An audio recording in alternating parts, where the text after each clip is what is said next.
Hello students, good morning. हम लोग virus की स्टडी कर रहे हैं और ख़ास तौर से स्ट्रक्चर ऑफ वायरस, ठीक है, विषाणु की संरचना की स्टडी कर रहे हैं। Is that clear? अब इसमें हमने आपसे कहा कि इसमें इन्वेलप पाए जाते हैं, तो इन्वेलप्ड वायरस कौन कौन से हो गए, ये आपके सामने लिखे हैं। अभी भी HIV का स्ट्रक्चर यहाँ पर बनाया रखा। नॉन इन्वेलप्ड कौन है? जिन पर इन्वेलप अनुपस्थित है, जैसे कि TMB है, जैसे कि बैक्टीरियोफाज है, तो ये सब चीज़ें भी है ना। तो TMB और इनकी स्ट्रक्चर हम आगे लेते हैं, ठीक है। अब हम दूसरे इस कंपोनेंट पर बात करते हैं और वो कंपोनेंट होगा कैप्सिड। क्या? कैप्सिड। क्लियर? कैप्सिड। अब कैप्सिड क्या है? कैप्सिड ये पार्ट। क्लियर? कैप्सिड मतलब प्रोटीन से बनी हुई संरचना, एक न्यूक्लिक एसिड के ऊपर का आवरण, ये कैप्सिड कहलाता है। तो कह सकते हैं प्रियॉन, कौन? प्रियॉन के अतिरिक्त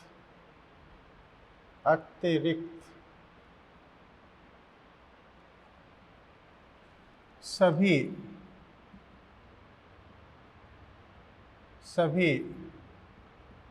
विषाणुओं में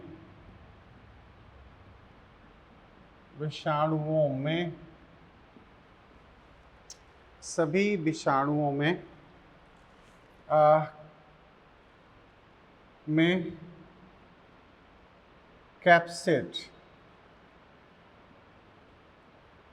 प्रोटीन आवरण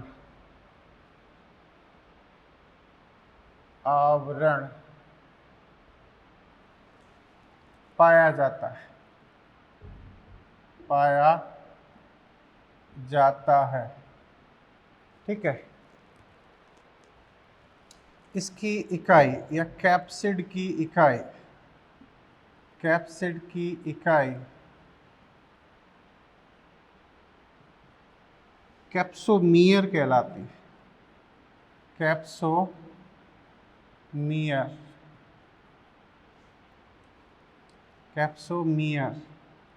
कहलाती, ठीक है। कैप्सोमियर कहलाती। अच्छा जी, कैप्सिड का निर्माण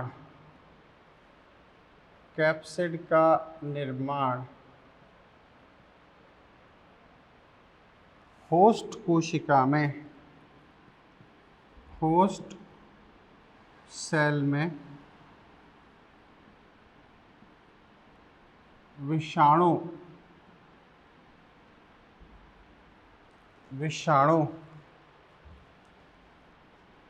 जीनोम के अनुसार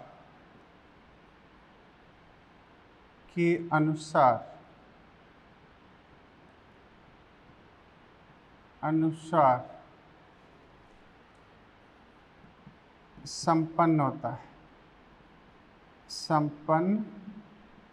है। मीन्स कैप्सिड कहाँ बनेगा? होस्ट सेल में। होस्ट सेल की प्रोटीन फैक्ट्री का यूज किया जाएगा, उनके राइबोसोम यूज किए जाएंगे, उनके अमीनो एसिड यूज किए जाएंगे, उसके सारे फैक्टर यूज किए जाएंगे और वहीं पर जीनोम के अकॉर्डिंग प्रोटीन का निर्माण किया जाएगा, ठीक है। ये चीज़ ओके। यहाँ आगे ही अपन लिखने जा रहे हैं कि विषाणु जो संक्रमण करते हैं वो वास्तव में जीनोम के द्वारा करते हैं। जब वो किसी होस्ट पर आके अटैच हो जाते हैं, होस्ट से आके जुड़ जाते हैं, तो उस टाइम जीनोम को होस्ट में प्रविष्ट करते हैं। होस्ट कोशिका का मतलब है जिसमें विषाणु अपने लिए विभिन्न घटकों का निर्माण करते हैं, चाहे वो कैप्सिड हो, चाहे वो उनका न्यूक्लिक एसिड हो, ठीक है। तो संपन्न होता है। अब आगे कैप्सोमियर की जो संख्या होती है वो निश्चित होती है। इसकी संख्या जैसे TMB में है तो 2130 मानी गई है। तो कह सकते हैं TMB में कैप्सोमियर की संख्या 2130 है, जो निश्चित होती है। ठीक है, ये चीज़ भी याद रखने लायक है। कैप्सिड की व्यवस्था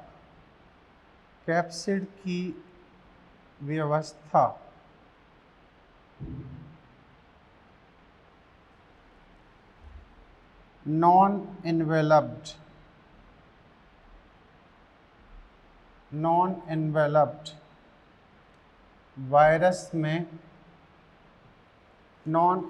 वायरस में विषाणु संरचना को निर्धारित करता है।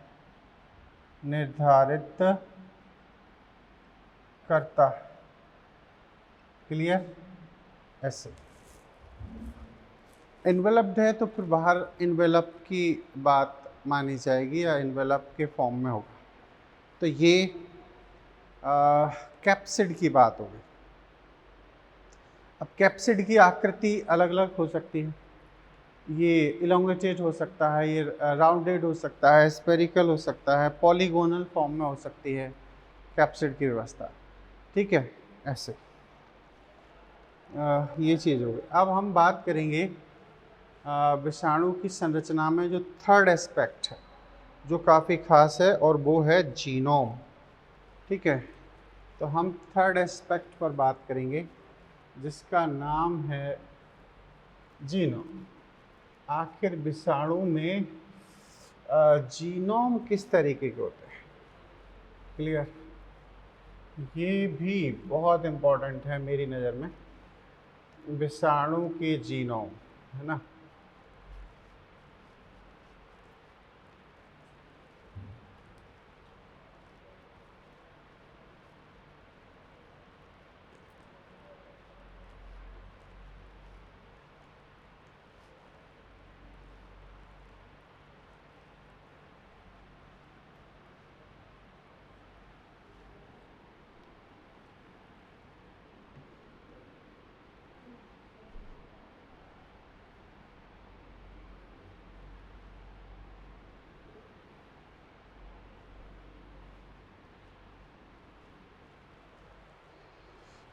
विषाणु का जीनोम, तीसरा पॉइंट।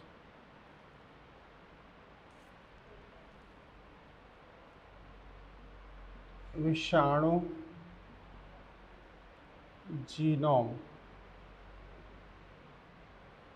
मतलब आनुवांशिक पदार्थ। आनुवांशिक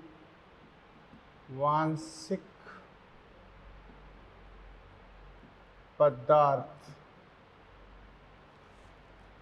ये काफ़ी इम्पोर्टेंट है पॉइंट। क्लियर? विषाणु में, ये मैं तीसरी बार यहाँ पर बता रहा हूँ आपको, विषाणु में DNA अथवा RNA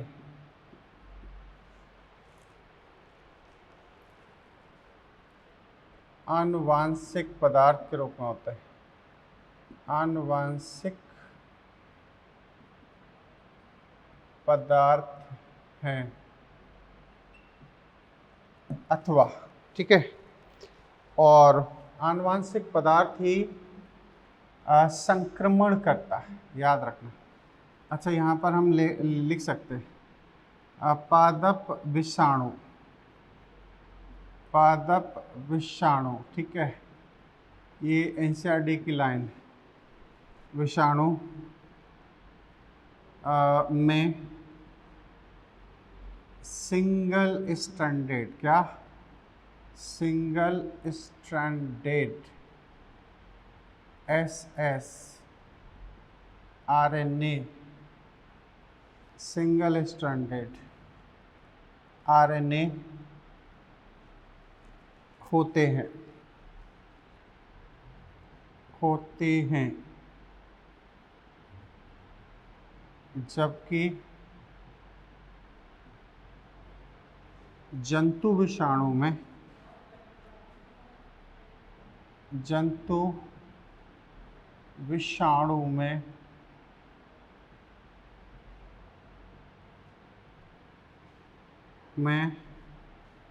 SS या DS RNA,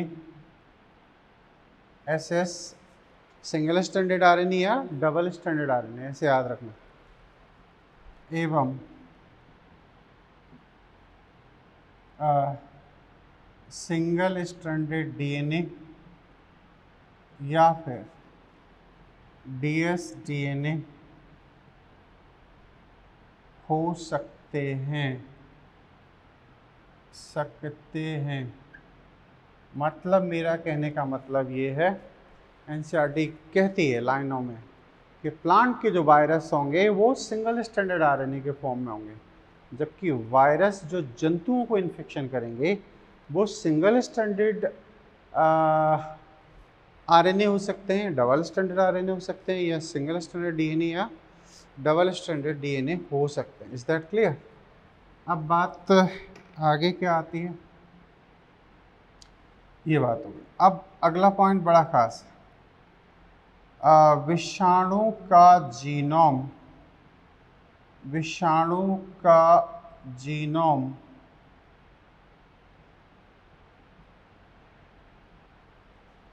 जीनोम ही होस्ट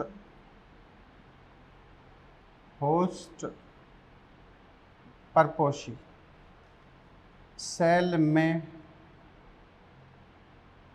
पहुंचकर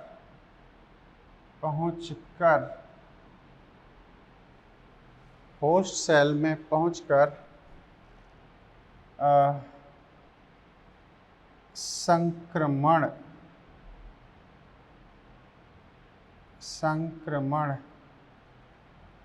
करता है, इन्फेक्शन फैलाता है। मतलब इन्फेक्शियस जो सब्सटेंस है वो इसका जीनोम ही है। क्लियर? ऐसे तो ये चीज़ हो गई। डीएनए अथवा आरएनए आनुवंशिक पदार्थ होता है, और प्लांट में इस टाइप का और एनिमल में इस टाइप का। अच्छा, प्रियॉन के अतिरिक्त प्रियॉन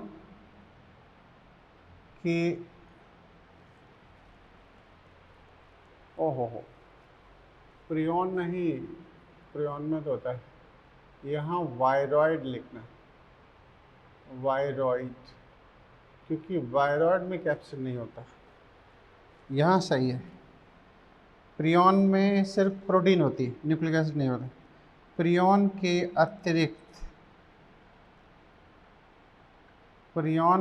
अतिरिक्त अन्य सभी विषाणुओं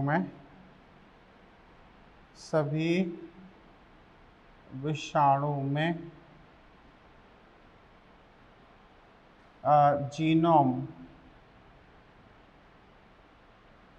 आवश्यक रूप से होता है, आवश्यक रूप से होता है। क्लियर?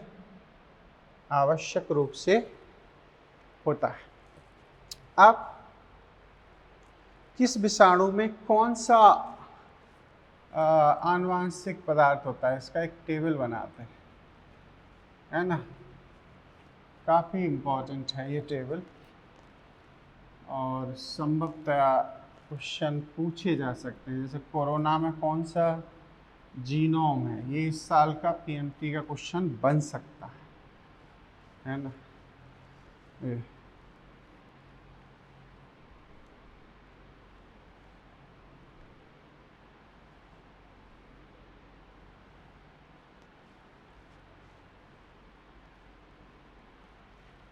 ए। तो समझें क्या, अब यहाँ पर हम टेबल बना रहे हैं। सिंगल स्ट्रैंडेड आरएनए किन विषाणुओं में पाया जाता है? सिंगल स्ट्रैंडेड आरएनए पाया जाएगा सबसे पहले कोरोना वायरस, ये तुम्हारे लिए इम्पोर्टेंट हो रहा है, ठीक है। उसके बाद HIV, एड्स का वायरस जिसे बोलते हो। फिर होता है TMV, इसमें भी आपसे सबसे ज़्यादा पूछा जाएगा। फिर है H1N1, H1N1 स्वाइन फ्लू, इसी में रख लो इन्फ्लुएंजा, ठीक है, इन्फ्लुएंजा हो गया। अब आपका यहाँ एक बड़ा इम्पोर्टेंट क्यू बीटा बैक्टीरियोफाज,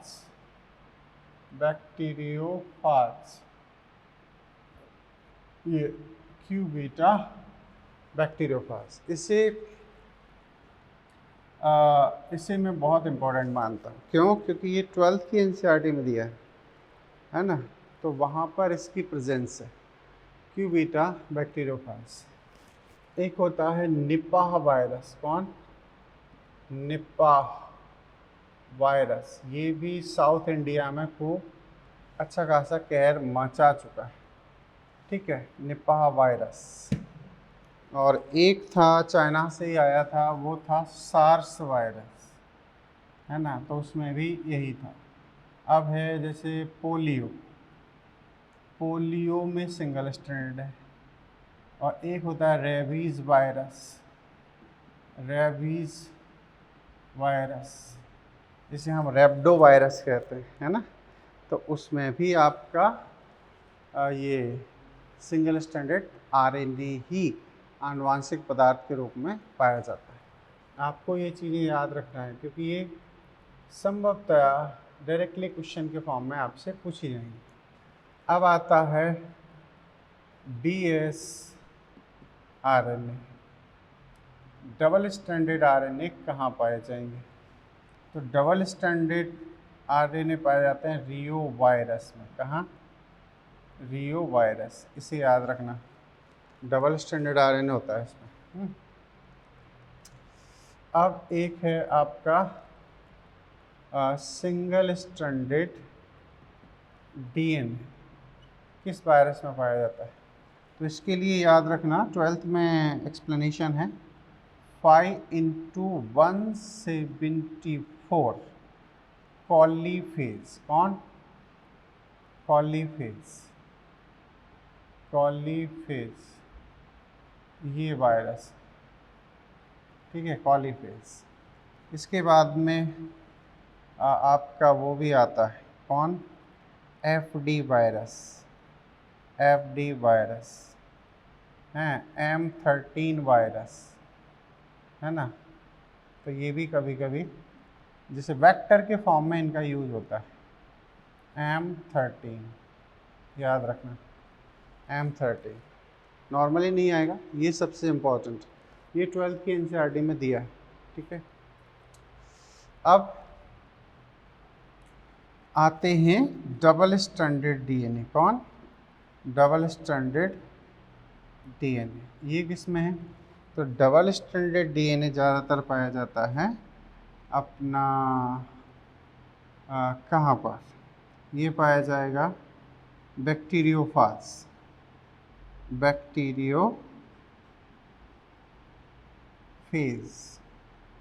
में पाया जाएगा। एक होता है साइनोफेज का मतलब है जो साइनोबैक्टीरिया को इन्फेक्शन करने वाले वायरस हैं, बैक्टीरियोफेज, साइनोफेज, ठीक है। अब उसके बाद में ये चीज़ हो गई, तो इनमें आपको double stranded DNA as a genetic material मिलता है, क्लियर। तो ये आपको मिनिमम इन्फॉर्मेशन है और ये आपको हमेशा याद रखनी है। Is that clear? ऐसे अपने मॉड्यूल में काफ़ी नाम दिए गए हैं तो हम लोग उन्हें याद रख सकते हैं। जैसे डबल स्टैंडर्ड डीएनए में हर्पीज वायरस है, चिकन पॉक्स है, हेपेटाइटिस बी है।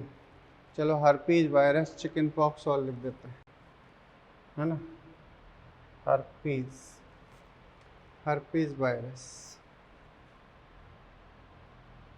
वायरस, चिकन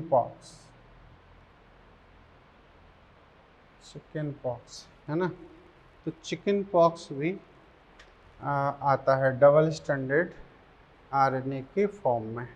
एक होता है हेपेटाइटिस ए, हेपेटाइटिस बी, है ना, हेपेटाइटिस बी। और हेपेटाइटिस ए में कहा जाता है single standard RNA as a genetic material पाया जाता है। क्लियर ये चीज़। अब इसके बाद में ये तो जीनोम की बात होगी। क्लियर। कोई भी ऐसा ऑर्गेनिज्म नहीं है, कोई भी ऐसा वायरस नहीं है जिसमें दोनों न्यूक्लिक एसिड हों, डीएनए या फिर आरएनए। हर वायरस के अंदर एक ही जेनेटिक मटेरियल होगा, या तो डीएनए होगा या फिर वो आरएनए के फॉर्म में पाया जाएगा। ठीक है, तो ये सब चीज़ें मैंने आपको एक्सप्लेन कर दी। अब हम नेक्स्ट सेगमेंट में चलते हैं। कुछ स्पेशल स्ट्रक्चर स्टडी करने चलते हैं, और वो हैं आपके टीएमबी और आपका ये बैक्टीरियोफाज की संरचना।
टीएमबी की स्ट्रक्चर एंड बैक्टीरियोफाज की स्ट्रक्चर हम पढ़ेंगे।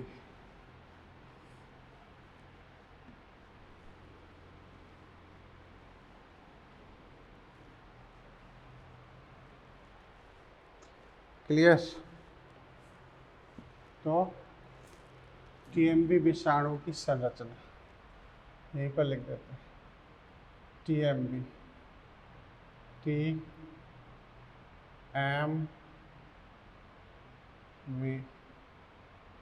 विषाणु की संरचना। क्लियर।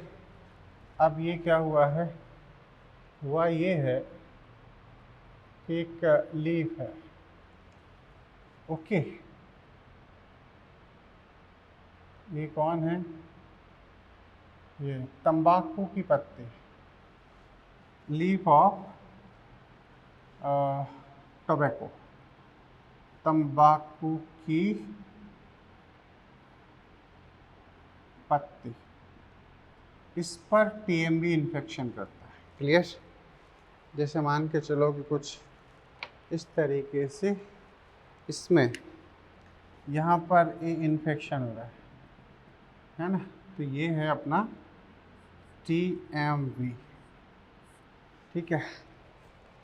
अब इस टीएमबी की स्ट्रक्चर कैसी होती है, कहा जाता है कि ये रॉड की तरह यहाँ पर दिखाई देता है। इसमें हमें ये रॉड फॉर्म में नजर आते हैं कुछ इस तरीके से। तो कह सकते हैं कि ये रॉड शेप्ड इलोंगेटेड बैक्टीरिया, तो ये है टीएमबी। ठीक है। अब इसमें थोड़ा सा स्ट्रक्चर इतना लिया जाए तो ये फिर कैसे नज़र आएंगे? तो इस TMB में हमें इस तरीके से स्ट्रक्चर नज़र आएगा। कैसे? ये ऐसे,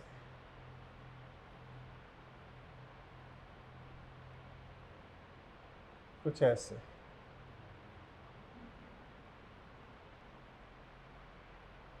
ऐसे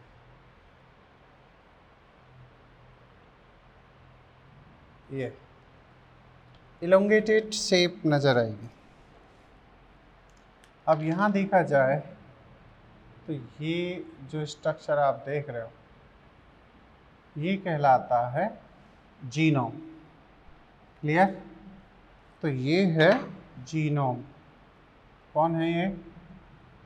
जीनोम। कैसा है? सिंगल स्ट्रैंडेड RNA ये। और ये कौन है? इस पूरी संरचना को क्या कहेंगे हम? कैप्सिड। क्या कहेंगे? कैप्सिड। ये प्रोटीन से बनी हुई है, made up of protein. Okay. और ये है न्यूक्लिक एसिड। अब ये अपने आप में कौन है? एक इंडिविजुअल। तो ये है capsomere. Unit of capsid is known as capsomere. इनकी संख्या इसके अंदर होती है 2130 इस TMB। और ये है कौन? ये है structure of TMB। Is that clear? ये TMB की संरचना। इस TMB में कहा जाता है कि इसका जो डायमीटर है, ये चौड़ाई है, ये है 18 nm। ठीक है। और ये जो लेंथ है ये होती है आपके 300 nm तक। क्या है? 300 nm, है ना? तो ये एक एलोंगेटेड शेप्ड TMB वायरस है और इस तरीके से हम इसे TMB के स्ट्रक्चर मान सकते हैं। ठीक है।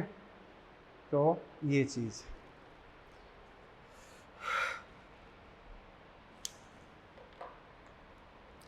TMB की जो स्ट्रक्चर है उसे स्टडी करने वाला साइंटिस्ट जो था वो इवानोव्स्की के फॉर्म में के रूप में जाने जाते हैं। ठीक है।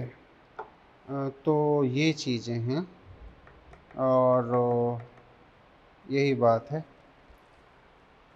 TMB।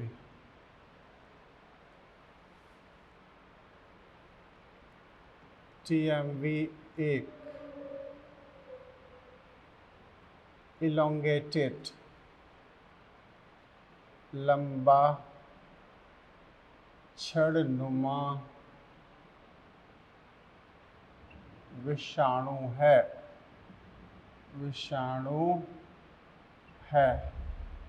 जो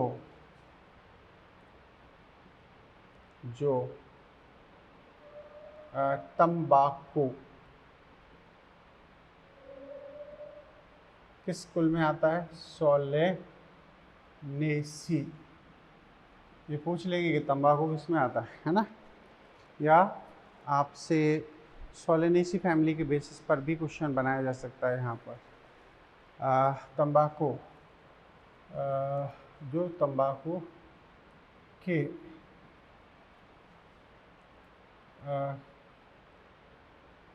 पौधे की पत्तियों को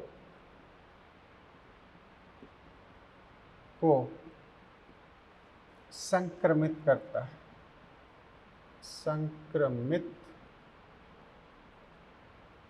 है।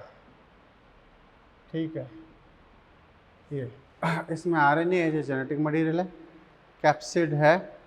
कैप्सिड एक कवर्ड के रूप में आता है। ये नॉन इन्वेलप्ड भी है। इस पर इन्वेलप आपको नज़र नहीं आ रहा है। इसका डायमीटर इतना है, कैप्सोमियर की संख्या इतनी है। ये सारी बातें हमने आपको बता दी।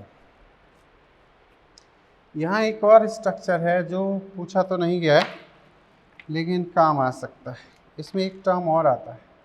वो टर्म ये है कि अगर न्यूक्लिक एसिड के साथ में ये कैप्सोमियर भी अटैच रहते हैं ठीक है, तो इसे हम कहते हैं न्यूक्लियोकैप्सिड। क्या कहते हैं?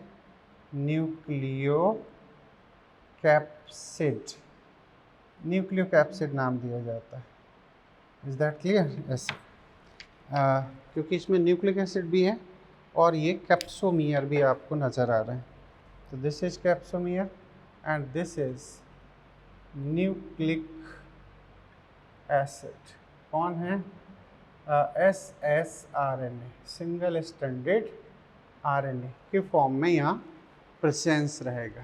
ठीक है, अब मैं आपको इसी के सामने एक और ख़ास चीज़ पढ़ा देता हूँ जिससे कि ये हमेशा के लिए समझ में आ जाएगा। यहाँ एक क्रिप्टोग्राम पढ़ाया जाता है। क्रिप्टोग्राम एक तरीके से माना जाता है कि वायरस का क्लासिफिकेशन है। एक गिब्स करके साइंटिस्ट थे, उन्होंने इसे एक्सप्लेन किया था, है ना। तो क्रिप्टोग्राम ऑफ TMB, ज़रा समझने की कोशिश करना। एक्चुअली किसी भी वायरस का क्रिप्टोग्राम उस वायरस की सारी इंफॉर्मेशन को एक फॉर्मूले के बेसिस पर एक्सप्लेन कर देता है। ठीक है, तो क्या हम यहाँ पढ़ने जा रहे हैं? क्रिप्टोग्राम ऑफ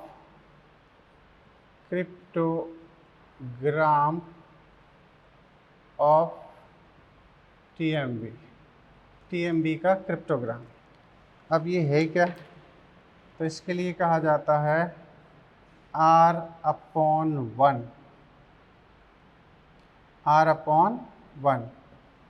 फिर 2/5, फिर आता है E/E। इसका क्या मतलब है? इसका क्या मतलब है? और फिर आता है, या तो S लिख दो, नहीं तो S/S, ऐसे। ये तो ये एक्चुअली क्रिप्टोग्राम कहलाता है, TMB क्रिप्टोग्राम। लेकिन इसका मतलब क्या है वो समझना है, वो हमें 4 पॉइंट के जरिए एक्सप्लेन करना है। 1 2 3 4। ठीक है, तो फर्स्ट स्टेप क्या कहता है? तो फर्स्ट इसकी बात होगी। फर्स्ट स्टेप,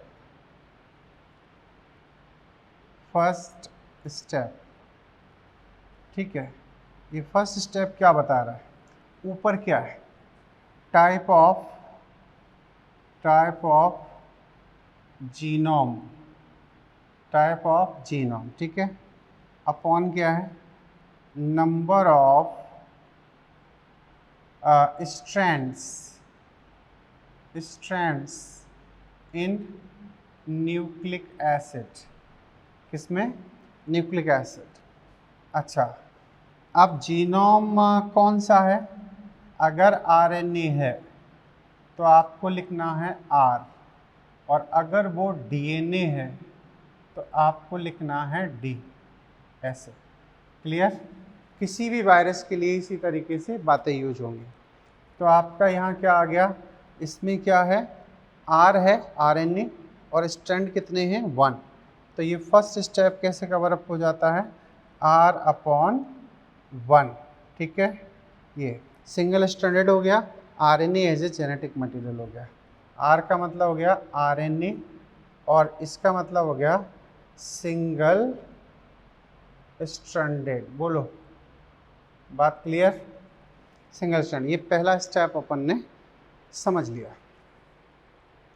अब हम इसके अगले स्टेप पर बात करें। ठीक है, ये हटा देता हूँ मैं। ओके, ये जीनोम है, तो ये कैप्सोमियर है, संख्या इतनी है, ये है, ये लीफ है। अच्छा, अब सेकंड स्टेप क्या कह रहा है? सेकंड स्टेप इसका मॉलिक्यूलर वेट बता रहा है। मॉलिक्यूलर वेट इन बिलियन। तो सेकंड स्टेप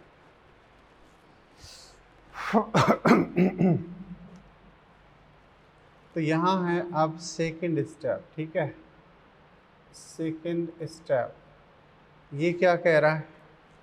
तो ये कह रहा है molecular weight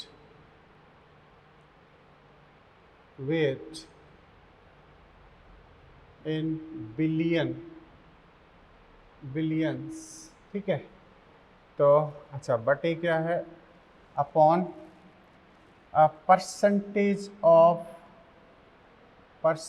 of genome in TMV, ठीक है।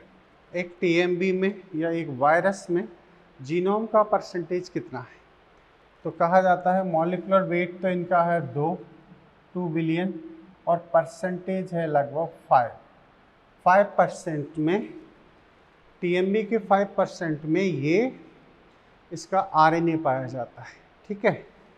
अब आपका थर्ड स्टेप क्या कह रहा है, थर्ड स्टेप ये कह रहा है कि शेप ऑफ वायरस, क्या शेप ऑफ वायरस की आकृति क्या है, तो इलोंगेटेड है। राउंडेड होगा तो आर लिखोगे, है ना, स्फेरिकल होगा तो एस लिखोगे, पॉलीगोनल होगा तो आप पी लिखोगे। तो यहाँ पर अपन ने लिखा इलोंगेटेड, क्या, ई का मतलब क्या हो गया, इलोंगेटेड मतलब लंबा, और नीचे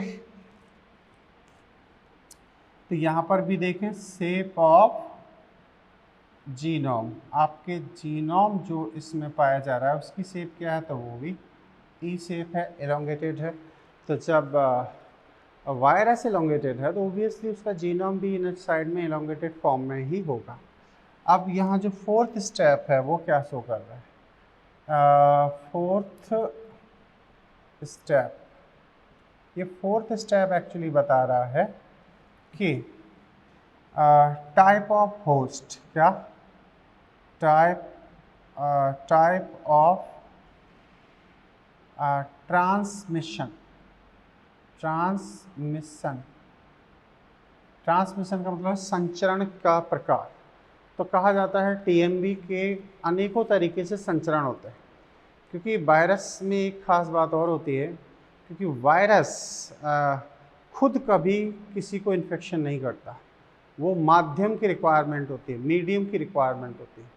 अगर हम उस मीडियम को रोक दें, ये बड़ी इम्पॉर्टेंट बात है, हर इंसान को ये बात समझना चाहिए, वायरस खुद कभी किसी को इन्फेक्शन नहीं करता, वायरस को एक माध्यम की ज़रूरत होती है। हम उस माध्यम को अगर प्रोटेक्ट कर लें या उसे इनहिबिट कर दें, हमारे शरीर में आने से रोक दें, तो हम कभी भी वायरस से इन्फेक्टेड नहीं होते।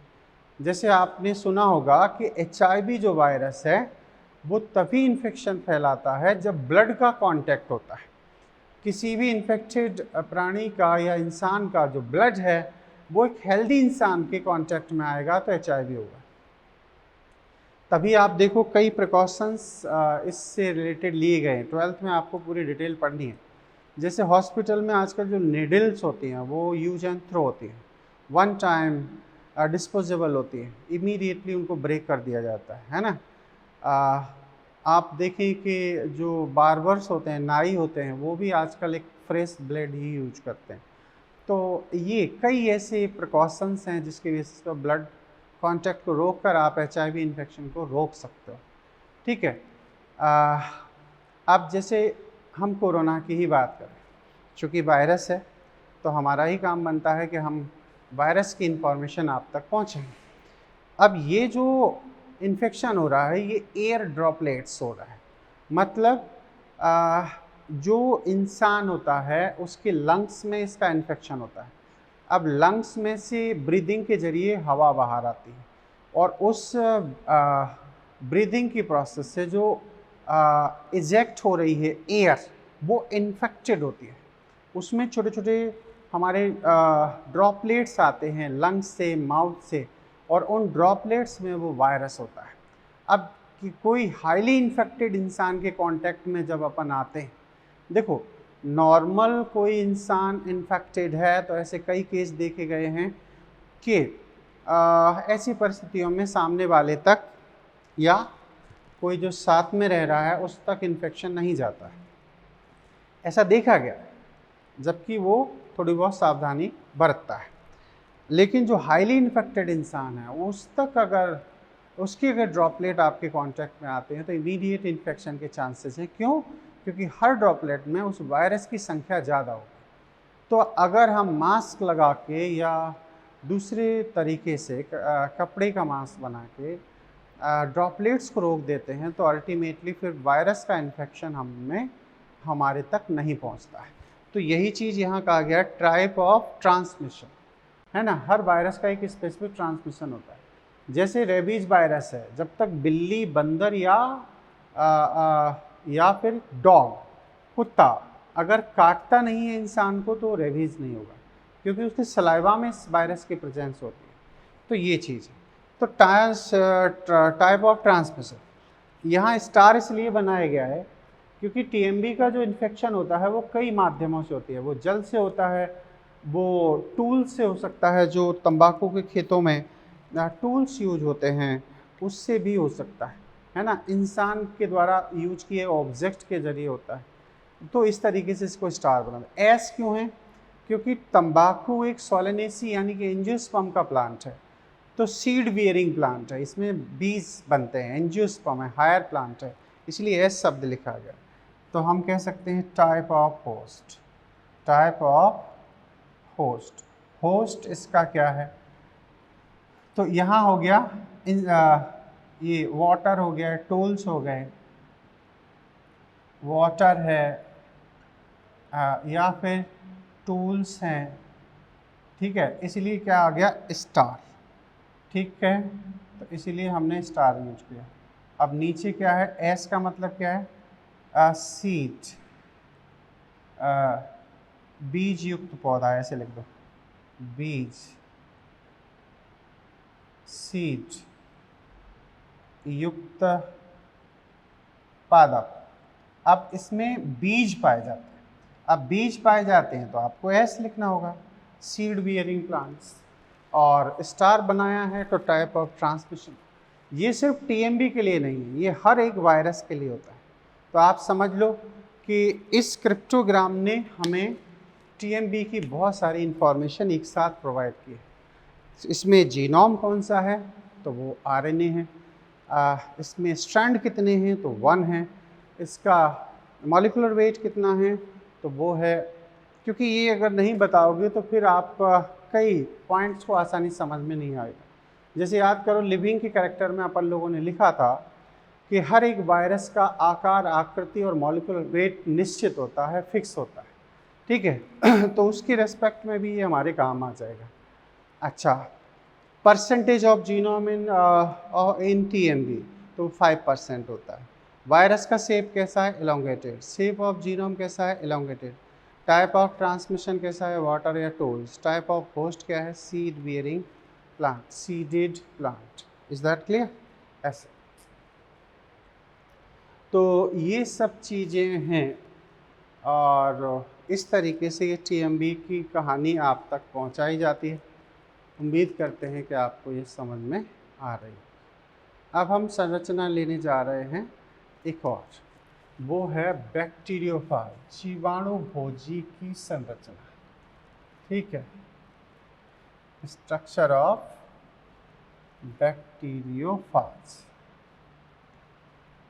ये बात हम तुम्हें पहले ही बता चुके हैं या एक्सप्लेन कर चुके हैं कि क्रिस्टल के फॉर्म में, रबे के रूप में इसको कलेक्ट करने वाला जो साइंटिस्ट था वो थे कौन? वो थे स्टैनले। स्टैनले ने इसे कलेक्ट किया था एज ए क्रिस्टल्स।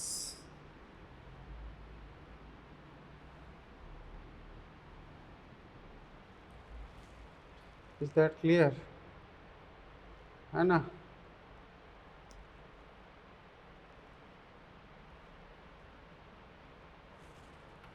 अब हम थोड़ी सी बात करेंगे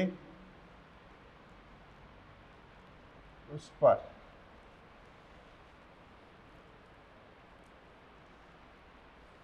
इस पर बैक्टीरियोफाज,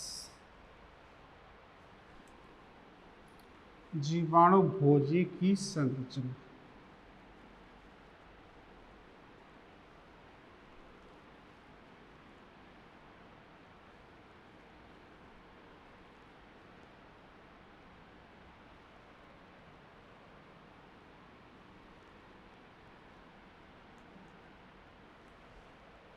जीवाणु भोजी की संरचना, जीवाणु भोजी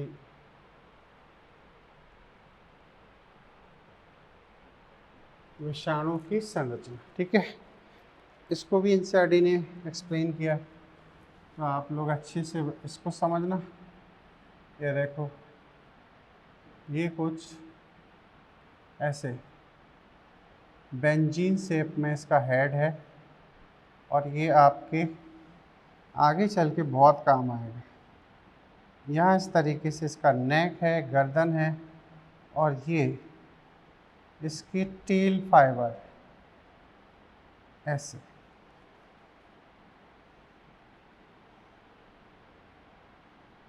ऐसे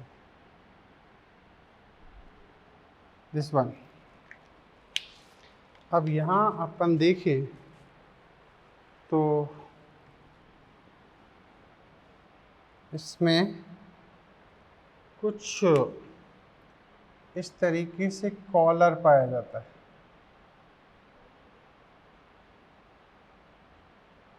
क्लियर? ऐसे, और ये इसमें है डबल स्ट्रैंडेड डीएनए। कैसा है? डबल स्ट्रैंडेड डीएनए है, जीनोम। और यहाँ एक होती है कॉर्डल प्लेट। क्या होती है? इसमें होती है कॉर्डल प्लेट।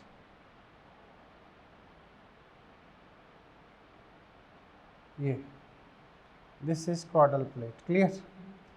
अब यहाँ क्या होता है, इसे हम क्या कहेंगे? This is genome. What is this? Genome. कैसा है? डबल स्ट्रैंडेड ये डीएनए। क्लियर? एक तो ये बात हो गई।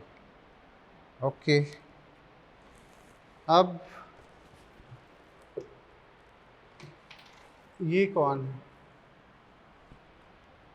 ये इसका है हेड, ये, और ये इसका है नेक, गर्दन। क्या है? गर्दन। और इसे कहते हैं कॉलर। ये, और ये हैं 6 टेल फाइबर। कौन है ये? 6 टेल फाइबर। टेल फाइबर,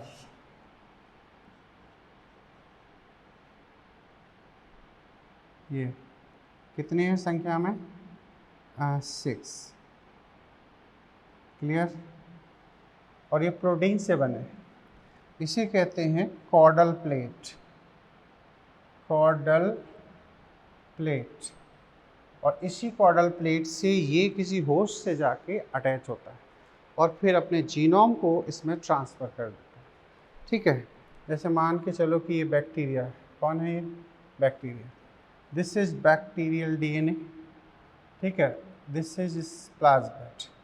अब जो बैक्टीरियोफाज आएगा तो वो इस तरीके से यहाँ इस कॉर्डल प्लेट के ज़रिए इससे अटैच हो जाएगा, और अटैच होने के बाद इसमें अपने जीनोम को ट्रांसफ़र कर देगा।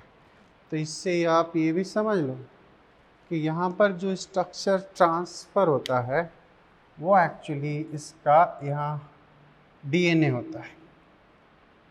तो ये डीएनए इस तरीके से यहाँ से निकलकर होस्ट में एंटर हो जाएगा।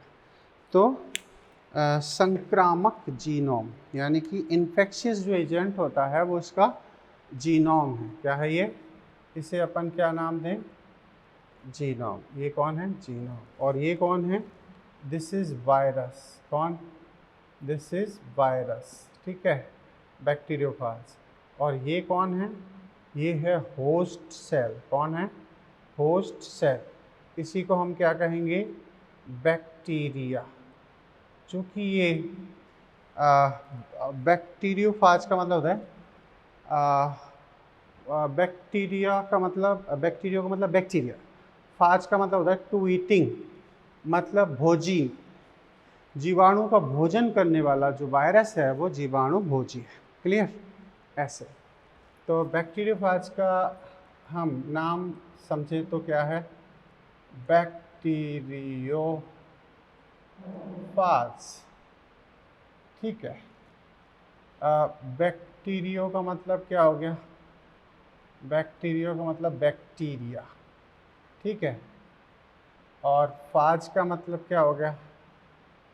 फाज, टू ईटिंग। ईटिंग मतलब भक्षण, खा जाना। तो जो विषाणु को नष्ट कर दे वो बैक्टीरियोफाज है। क्लियर? टू ईटिंग। तो ये है, इस तरीके से इन्फेक्शन करता है, जीनोम को ट्रांसफ़र करता है। ये आपको आगे चल के मैं डिटेल में एक ट्रांसडक्शन प्रोसेस आपको पढ़ाई जाएगी, उसमें भी हम ये बातें एक्सप्लेन करेंगे, ठीक है। तो अभी अभी अपन लोगों ने टीएमबी बैक्टीरियोफाज की स्ट्रक्चर को स्टडी किया है ना।